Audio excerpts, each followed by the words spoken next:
తిరుమల కొండ మీద మద్యం బాటిళ్ళకి సంబంధించినటువంటి వ్యవహారం బయటపడినటువంటి నేపథ్యంలో దాని మీదన పోలీసులు కనిపెట్టిన దానికి రివర్స్ అయింది. వైకాపా కార్యకర్త ఆళ్లపాక కోటి ముందస్తు కుట్రలో భాగంగా తిరుపతి నుంచి ఖాళీ మద్యం సీసాలు తీసుకెళ్లి తిరుమల బాలాజీ కాలనీ ప్రాంతంలోని కౌస్తుభం అతిథి గృహం కాంపౌండ్ వాళ్ళ బయట చెట్ల పొదల వద్ద పడేశాడు. ఈ నెల 4న తిరుమలకు వెళ్లి మద్యం సీసాల సమాచారాన్ని వైకాపా సోషల్ మీడియా కార్యకర్త నవీన్కి చెప్పారు. నవీన్ ఆ విషయాన్ని సాక్షి ఫోటోగ్రాఫర్ మోహన్ కృష్ణకి తెలియజేస్తే అతను సాక్షి ఫోటోగ్రాఫర్ అయిన గిరి, ప్రసాదు, ముఖేష్లను అక్కడికి పంపి వాళ్ళ ద్వారా వీడియోలు తీయించారు. ఆ దృశ్యాల్ని సోషల్ మీడియాలో వైరల్ చేసి తిరుమల తిరుపతి దేవస్థానంపై దుష్ప్రచారం మొదలుపెట్టారు.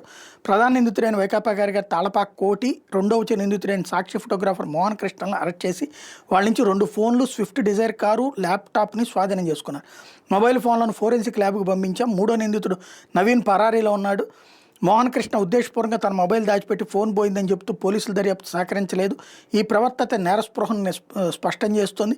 సీసీ కెమెరాల ఫుటేజీ, వాహనాల రాకపోకల ఫాస్టాగ్ డేటాను విశ్లేషించి కుట్రను బయటపెట్టాం. తిరుమల తిరుపతి దేవస్థానం పవిత్రతకు భంగం కలిగించాలి, అధికారిక నిర్ధారణ లేకుండా తప్పుడు ప్రచారం చేస్తే కఠిన చర్యలు తప్పవు. ఈ కుట్ర వెనక ఇంకెవరెవరు హస్తం ఉందనే కోణంలో దర్యాప్తు ముమ్మరం చేశామంటూ పోలీసులు ప్రకటిస్తే చివరికి పోలీసులు తీసుకెళ్లిన తర్వాత ఆ రిమాండ్ని తిరస్కరించింది న్యాయస్థానం. వాళ్ళకి ఇమ్మీడియట్గా బెయిల్ ఇచ్చేయమంది. అంటే అప్పుడు కోర్టు నమ్మినట్ట నమ్మనట్ట.